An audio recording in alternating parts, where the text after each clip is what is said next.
Hello and welcome to this Farm Advisory Service webinar as part of the Sustainable Sheep System series. Tonight's webinar titled Grazing Principles for Productive Flocks. My name is Daniel Stout. I'll be your chair tonight. I'm joined by my colleague Poppy Frater, also of SC Consulting, and in tech support we've got Craig Bothwell just to keep us all in check. Tonight's webinar, well, it's going to be the first of 4 grazing themed webinars that I'll be running through the Farm Advisory Service through into next February, where we're going to be looking at sheep grazing systems and grassland management to optimise stock, lamb and ewe performance and output for off grass, which is the cheapest feed available, provided it is well managed to maintain quality so that we've got good livestock performance, but also well utilised. So by wasting less, we can optimise our stocking rates and we could produce grass and feed on a cheaper basis. But as we'll all know, this isn't as easy as it sounds, as grass growth is so variable through the seasons, but also year by year, so it makes that planning a bit more difficult. As such, tonight's webinar, we're going to be looking at the core grazing principles to try and manage grass to optimise sheep production, and these are themes that will follow through into later webinars. Thank you very much for that. Yeah, as Daniel said, grazing management can improve what we utilise, but also can improve the quality to benefit our livestock growth rates. And in terms of increasing fertiliser costs and increasing feed costs, I do see great opportunity on farms in Scotland still to utilise what we grow so well, grass. And the way your business or the way the business will benefit might be in different ways from farm to farm. So for instance, back in 2021, we held the Graze debate online. We heard from one farmer, James Drummond in Northumberland, who managed to double his stocking rates through rotational grazing. We heard from Kalina Humphrey near Stirling, who increased her lamb output by nearly 50% over 5 years. And then we also heard from Tom Stobbart in Penrith, who managed to use grazing management to eliminate fertiliser use. So simply just by utilising what you grow that bit better can lead to these benefits to the farm business, and those benefits will change according to how you capitalise on that better utilisation of grass. I'm going to start with the principles, and I'm going to discuss what this means for management. I can never give a blueprint for each farm, but we can give the guide, we can give the principles, but crucially, it's important to learn how to adapt that guide according to your farm and according to the conditions of the year. You probably don't need me to tell you how much of a value pasture has in terms of feed and in terms of the cost of production, but just to kind of reinforce that, cost of grass is always like at least half that of anything conserved, and often a quarter that of concentrates. But that differential between the 3 different feeds in broad categories, albeit, but that differential is increasing more and more. If you think about it, with silage and increasing other costs associated with making silage, in terms of other fertiliser, in terms of the wrap and things like that. And then again, if you think of concentrates and all the other costs that are adding to increased concentrate use, yes, the price of grass might be increasing slightly, but it's not increasing as vastly as the others. And we've got this great new service now provided called Grass Check GB, which gives us a lot of information as to the value of grass in terms of its quality and in terms of grass growth through the year. But just taking so they work with a number of farmers across GB, and they look at the quality, and they're also starting to look at the minerals of the grass as well. But just to kind of pull out the most recent analysis, you can see what its value is in terms of crude protein, what its value is in terms of energy, and that's an average across the farms. But you can see it's competitive with those other feeds. Where grass gets tricky, I will admit, is dealing with this variable grass growth. So again, this is from Grass Check. So the farmers are contributing grass growth measurements throughout the year. So you can see now we've got a nice 3-year average. So peaking sort of early June, decreasing, and then often it starts to rise a little bit towards the end of the year and decreases again. And you can see how we're currently faring. So this is updated just this week. You can see how we're currently faring compared to the average. It's been for many quite a growthy spring. And that is challenging. And I guess all we can do is plan for something conservative, but also have scope to adapt, to try and make the most of this additional grass growth, but also to adapt if it's lower than average too.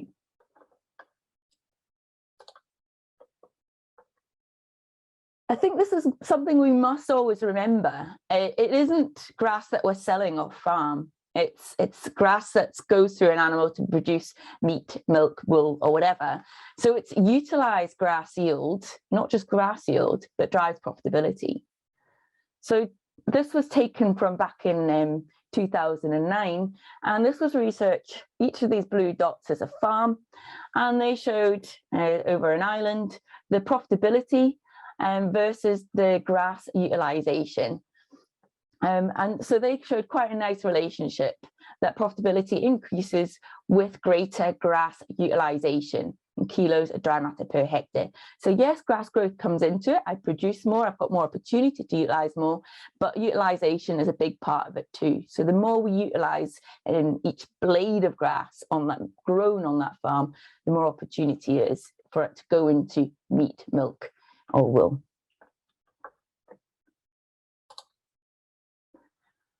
I often show this graph in my talk because it was actually, it was taken from AHDB Dairy, which was a similar service to Grass Check.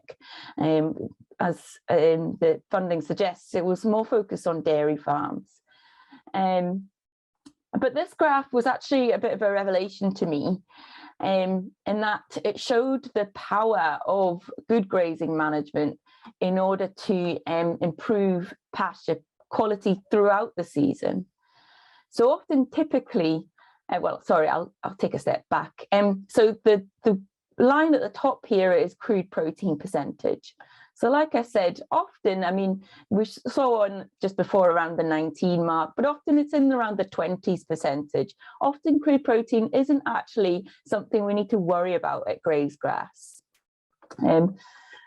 But you can see that line bobbing about here. I'm not too concerned about it. Like I say, it's not normally limiting, and also there's not much I can do about it. The dry matter percentage, again, shown here, bobbing around, not much I can do about that one either. However, what I was most interested in this graph is this line here. It's the ME line, metabolizable energy. And that is highly influenced by how well a pasture is managed, and is highly influential to livestock production. And what I found fascinating about this, albeit dairy farms, so maybe it's slightly easier in that context to manage grass well, and also those submitting samples for the analysis might be in the sort of top end, but it shows what's possible. It shows that these farmers were able to keep the ME of the grass at around the 11 to 12 ME mark throughout the year. And often when I'm looking at pasture quality, I would expect it to start the year quite high, but start to decrease. And it starts to decrease because there's that build up of stem, build up of dead material. And often there's not enough clover being allowed to get through. So that decreasing in quality leads to a decrease in animal performance, which is shown quite clearly here. So you can see on this graph here, we've got the diet quality, so from 8 to over 12 ME, metabolizable energy. And you can see in this instance, it was looking at bull growth rates, or you can see lamb growth rates. And there was a very sharp correlation between the energy quality of the diet and the growth rates you can expect of those animals. Energy drives performance. I've just put along the bottom here the feeds that would equate to that sort of energy that we see on this axis here. So milk is often the highest energy feed these animals will have. So that puts a lot of emphasis on making sure that we manage them well through lactation to capitalize on this high energy. And then 11 to 12 ME is high clover pasture. So around the 10 ME mark is average. And then as you get to that build up of stem or clover or little clover, you see the ME decrease, and then over 50% stem and dead, you see that ME fall to a point where animals either stand still or go backwards.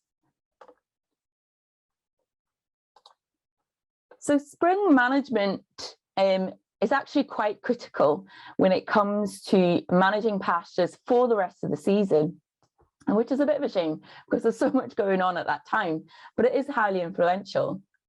And it's highly influential to these two key sort of aspects, the clover and tillering. I've just taken this chart from HDB Dairy, and it shows with just grass alone, you get a very sharp peak in grass production, and then it decreases, and then you might have a little bit more throughout the year. But if you've got clover in the mix, it kind of takes a bit of that peak away, which actually can be quite useful in terms of managing quality. And because clover gets growing at higher temperatures, it tends to shift the sort of peak in grass growth towards the middle of the season. Apologies, I don't need to do that. Towards sort of June, July time. So knowing that kind of puts onus on making sure clover gets that competitive advantage in the spring. So trying to graze it well so that it can come through the sward will ensure that it's there later on in the year. Tillering is also quite a critical thing, and main times for tillering are in the spring and in the autumn time. And again, it's about encouraging sunlight to the base of the sward to allow so this is a grass tiller, to allow it to produce those daughter tillers to spread out across that pasture.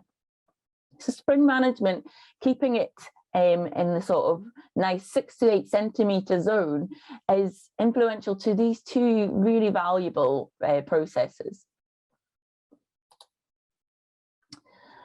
So we do often talk about rotational grazing quite a lot, but set stocking can still be done quite well for good managing quality. Apologies, I've just and really set stocking is important still to be flexible and to manage and keep that sward height within this 4 to 6 centimetres. And by doing that, if it's starting to exceed the 6 centimetre mark, you've got the options. You can add more stock to a field.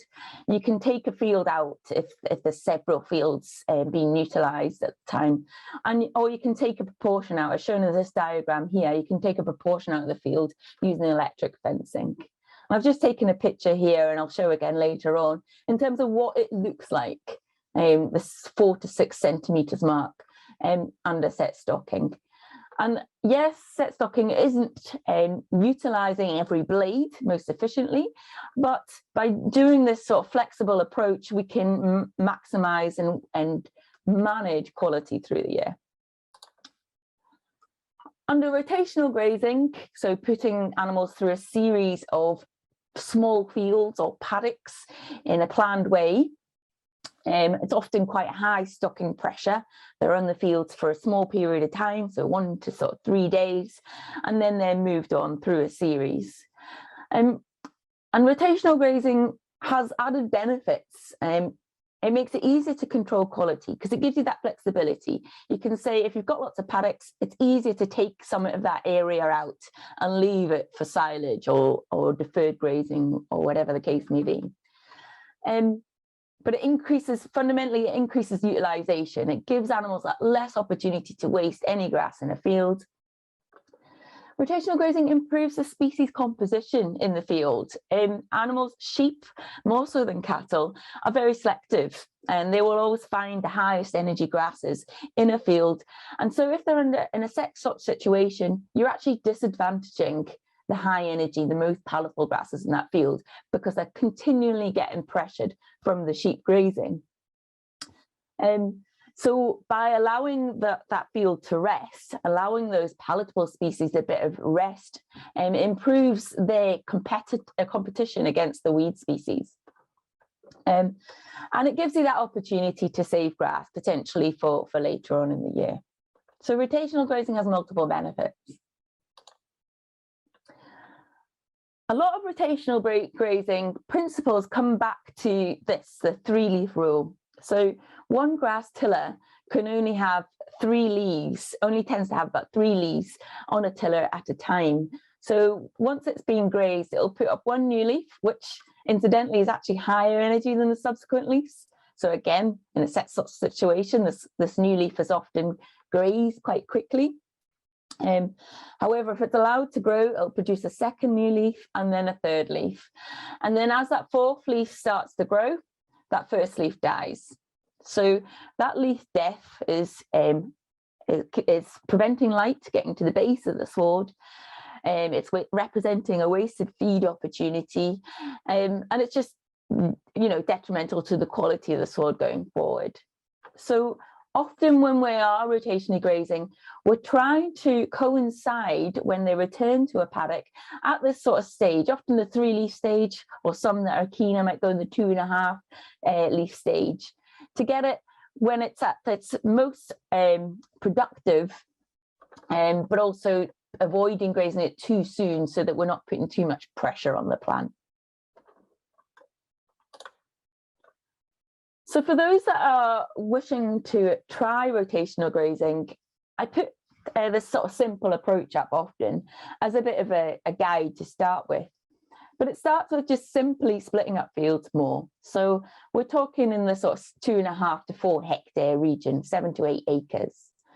And then a simple approach that seems to work quite well with sheep is this 3-week, 3-day type system. So grow grass, rest the grass for 3 weeks and graze it down in 3 days.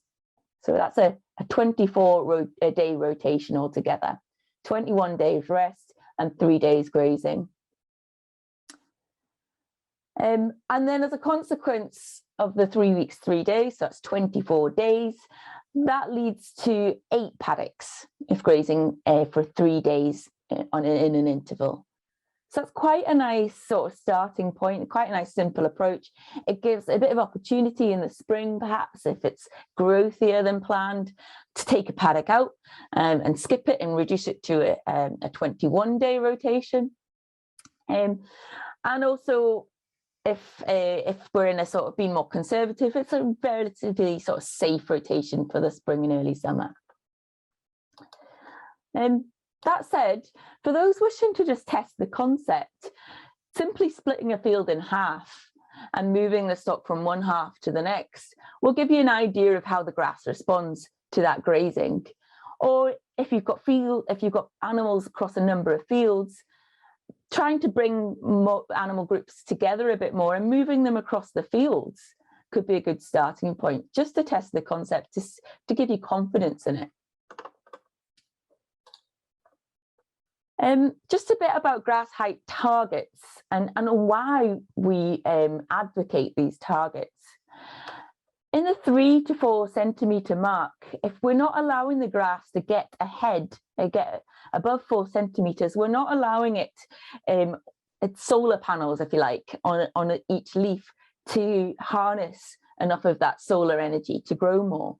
So grass grows grass, is what we often say. Graze it too short, we're not giving it that opportunity to grow to its full potential.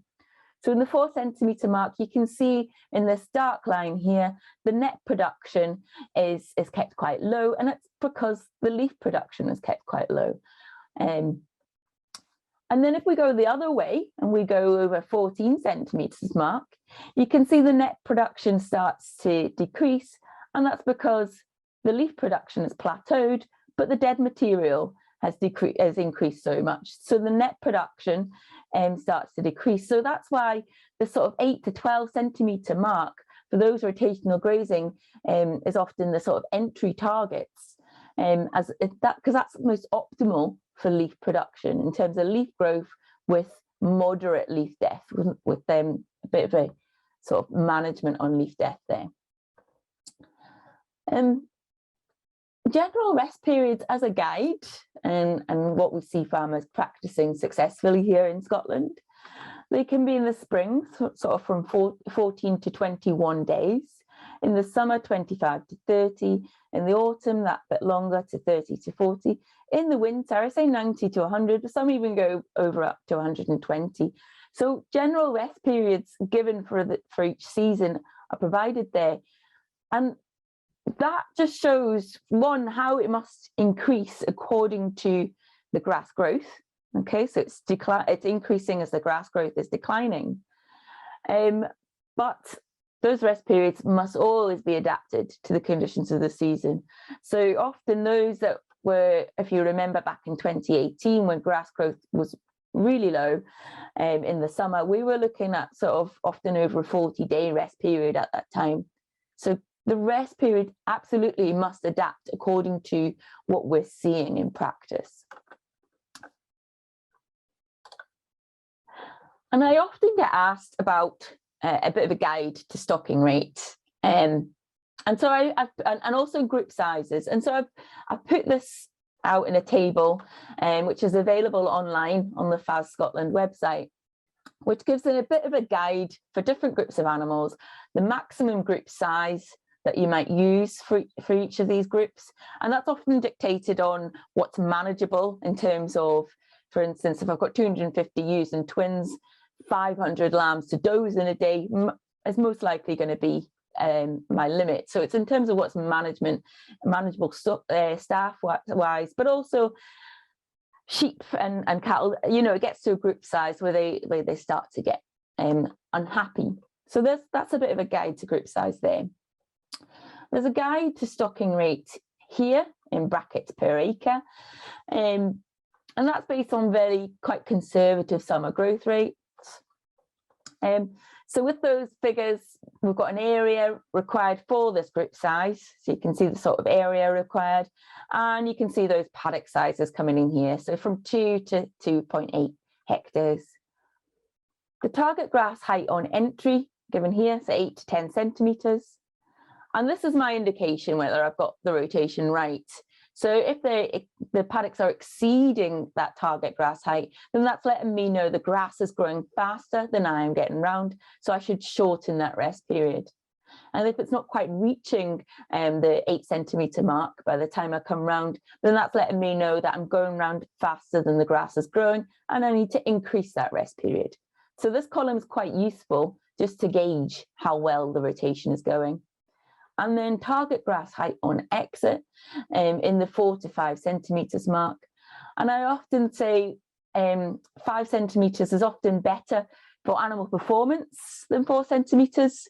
So if I've got sort of stock that I really want to be pushing on, so for instance, I've got the ewes and twins at the 5 centimetres mark, and arguably the ewes and singles might be at the 5 centimetre mark. If I'm really wanting to push those animals on, I don't want to graze below 5 centimetres, because as soon as I graze below that, they're having to eat more of that dead material. And they're having to get to the base of the sward, and there's more likely to be sort of a parasitic larva there as well.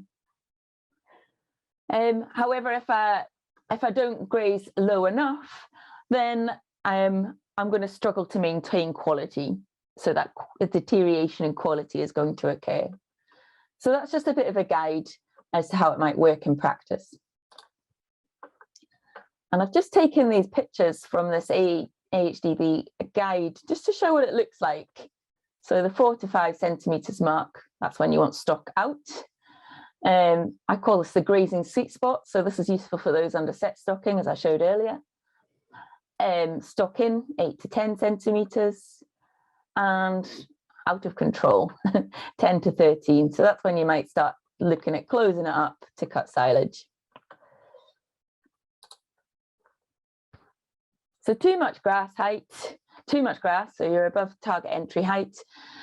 Don't be tempted to chase the grass. Don't be tempted if you're continually trying to keep on top of the paddocks ahead at the cost of your residuals, you risk quality declining through the year. So really what the best thing to do is to try and take some of that area out, or increase stocking density to get that residual down to the 4 to 5 centimetres mark, and then get to that paddock while it's at target entry. So you can increase stocking density. You can use leader follower type grazing. So often we'll see sheep followed by cows and calves, because they do quite a good job tidying up behind them. You can take paddocks out for silage. you can take paddocks out for deferred grazing, or you might just want to keep it simple and top it, or as we often say, for topping, rather mowing, because you get to a much lower height, but it gives you that cleaner cut to help get on top of quality. And there's nothing wrong with that, to keep things simple. It does come at the cost of fuel, but it might be the only tool you have available. So there's options there. And then if the grass isn't keeping up, reduce the demand. So you might want to reduce the stock on the rotation through sales. You might want to, I mean, I know it might not be so applicable this year, but you might want to wean earlier. So lambs can be weaned often around the 10 to 12 week mark. So you might want to wean them that bit earlier, and that gives you that opportunity to prioritise the good stuff for the lambs or the lean ewes, and get the fit ewes to some other part of the farm. If the grass isn't keeping up, bringing in additional paddocks. So sometimes it coincides with silage aftermath becoming available, which is quite handy. You might want to feed them a bit, fertiliser, but as I said at the start, these come at a cost. So that's just a bit of a run through as to how grazing management can benefit your business. And just to sort of summarise, rotational grazing, it improves the quality of the pasture, like I say, through encouraging clover and minimising that build-up of stem and dead material. That in itself doesn't make more money, but the hope is your livestock will grow better. You might need less feed at the back end, and it reduces, if animals are off farm that bit quicker, it reduces the stress on the farm resources. Rotational grazing certainly increases pasture utilisation, which you might capitalise on with greater stocking rates. You might end up making more silage opportunistically, and you might find there's more opportunity for different enterprises on the farm. And finally, rotational grazing improves the pasture species in the field, which leads to less reseeding required. You might find your reseeds last that bit longer. We know with ryegrass, clover, or herbs, as the case may be, lead to better nutrient uptake than weed grasses. And also with these more palatable species, we should benefit as well in terms of livestock growth. So like I say, the way people capitalise on better grazing differs from farm to farm, but it just to demonstrate some different means in which you may capitalise on it. So that's me. Thank you very much for listening, and I am happy to take any questions alongside Daniel. Perfect. Grand. No, that was great. Thank you very much, Poppy. I think it really is important as well to think about, quite often we're more obsessed with how, if we've got a shortage of grass, quite often in the summer or the early spring, the focus is on about having enough grass. I think it's also important to consider if we've got too much grass at a given time period. I think for a lot of farms, lowland farms, it might be quite natural to manage that. A lot of silage will be made and things like that.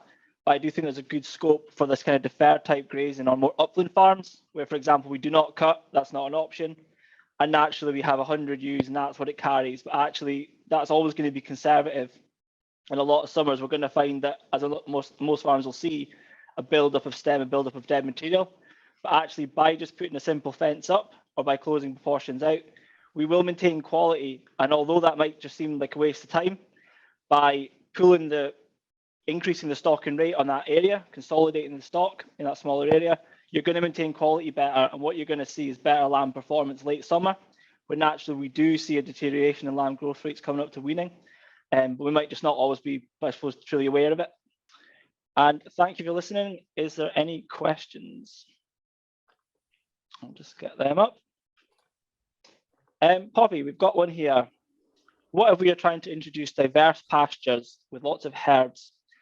Do we need to adjust these grazing principles to ensure the herbs are encouraged? Yeah, yes, is the answer. So often we want higher sort of pre-target heights. So actually it's often around the sort of 13 to 15 centimetre mark, and we want higher post-grazing heights, so often around the sort of 7 centimetre marks. So you want to leave that bit higher so that we're keeping the herbs in that mix. And as a consequence, you're often giving about a sort of I'm talking rest periods around 5 days longer than, as I've said, for ryegrass and clover. So yeah, absolutely. Perfect. Thank you, Poppy. Poppy, you mentioned about a kind of developing this rotation around 3 weeks rest, 3 days grazing. But so the question is, why do we have 3 days? I suppose we could, in theory, for 21 days, have 4 paddocks, each of them grazed for a week. But what's the benefit of reducing that grazing duration? Yeah, so I guess, so I mentioned the 3-leaf stage, and in the spring, it's often around the sort of, we say 5 to 7 days for a plant to put up a new leaf. So the longer we leave them in a paddock, the more chance they are going to graze that new leaf and put pressure on the plant. And it's been work done, I mean, shown in New Zealand, that even under 4 days, you're reducing that plant production by keeping on the paddock that bit longer. Some might argue, well, in the summer I grow lots of grass anyways, so it's not my priority. But if we're keeping to the 3-leaf sort of principles and we're trying to make the most possible, then keeping to 3 days is better than longer. And often I say 3 days just to be that bit pragmatic. The other thing is, it gives them less opportunity to waste. The longer they have on the paddock, the more opportunity they have to waste it in grasses in various corners or wherever of the field. Yep, no, for sure. Yep. I mean, sheep at the end of the day, you know, they are picky, and naturally they do pick the best grasses. So they're always going to eat that regrowth, aren't they? Yeah. And leave that stocky old grass behind, as you would. I did hear a rule of thumb the other day on a podcast where they said it was the rule of threes. So that's, you're trying to aim for the 3-leaf rule, which, as we've spoken, you know, before now, you know, it's about optimizing photosynthesis, optimizing grass growth, but then grazing it before you then get that buildup of dead material. The second 3 being 3 weeks. So as a rule of thumb in the summer, you've got that summer rest period of 3 weeks, and you can do that in a rotation with 3 days rest. So as we spoke about there, trying to avoid regrowth. So the rule of threes. Poppy, got a last, maybe 1 or 2 questions left. How do we bring back deferred grass into the rotation? It will, of course, have higher pre-grazing covers with lots of stem and lower material. Is there a maximum time to keep deferred grass before reintroducing it 40 days or 60 days, etc. later? Yeah, so you're right. It'll become like a standing hay crop. So it'll become equivalent sort of energy to hay in terms of energy and protein. You see people rest for the whole summer. So you see people resting for like 6 months, and it's fine. I think it gets to a point where it stops reducing in quality. So my main sort of, I guess if you're on the sort of your main paddocks and you're taking a paddock out, you would aim to be utilising that with, say, weaned ewes or weaned cows, perhaps later on in the year. Yeah, I'm not 100% whether there's a point where it becomes not suboptimal, but I think it gets to a point where it stops really declining in energy and protein, and it just becomes that standing hay crop. I don't know if you've got any evidence on that, Daniel. No, I think it's about bob on. I think the important thing is you're using, you know, you've got your priorities of stock, and you're using, you know, grazing with a lower priority stock, whether that be suckler cows or your weaned ewes. I suppose that then comes into your management of when do you wean as well, to try and fit that in with grass management. We've got one last question here, Poppy. Does rotational grazing help with worm burdens? Yeah, opinions divided on this, I think. But we had a good talk with Mike Evans from the University of Edinburgh, didn't we, at the Graze Debate back in 2019. And he put a lot into it, because some people say you're actually going to come round to the paddocks when the eggs are about to hatch, so it might not be good. And often with rotational grazing, you're at higher stocking densities, so there might be higher egg output. But then on the other hand, as Dr. Mike Evans described, often the dung is broken up more, so the larvae are more exposed to drying out, so they might not survive on the pasture as long. Yeah, it's one that needs a bit more research, I think. Yep, no, for sure. I think there's also something in grazing heights as well, and kind of grazing in that zone of the parasites of the grass plants. Yeah. We're going to finish tonight, Poppy. One last question, and it's actually about cows. So do we need to adapt the targets for cattle? Well, I put the cattle targets in the presentation actually. So depending on whether the spring or autumn calving, you're still looking for the 4 to 5 centimetre mark, but you're going in that bit higher, at around the sort of 8 centimetre, maybe a bit longer as well. Cows are much better generally at utilising, especially suckler cows anyways, utilising a bit poorer quality forage than sheep. They're a bit less sensitive to it because the calves, provided they've got condition on their backs, they'll still milk quite well. So yeah, maybe a bit longer for cows, I would say. Yep, no, for sure that you can add 1 or 2 centimetres onto the general rule of thumb. Yeah. And this is where that kind of, you spoke about earlier on about having that leader follower system, where you can try and maybe have sheep in front eating the best bits and then cattle following in behind, but cattle are that bit more resilient, aren't they? Yeah, exactly. So no, there's plenty of options. These are all sort of things we're gonna kind of look at in the next few webinars coming up. But that is all we've got time for tonight. Thank you everyone for joining, and thank you Poppy for an excellent presentation and discussion. Thank you.